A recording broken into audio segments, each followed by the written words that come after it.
Want to hide your IP address on WhatsApp? In this quick tutorial, I'll show you how to enable the privacy feature that helps protect your IP address during WhatsApp calls. First, open the WhatsApp app on your phone. Now tap on the profile icon or open the settings option. On iPhone, you'll find it at the bottom right corner. On Android, tap the three dots at the top right and then select Settings. After that, tap on Privacy. Scroll down and select Advanced. Here, you'll see the option called Protect IP Address in Calls. Simply turn this option on. Once enabled, WhatsApp helps hide your IP address during calls by routing the connection through WhatsApp servers, which can improve your privacy and reduce location tracking.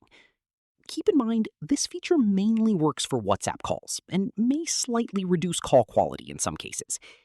And that's it. Your WhatsApp IP address protection feature is now enabled successfully.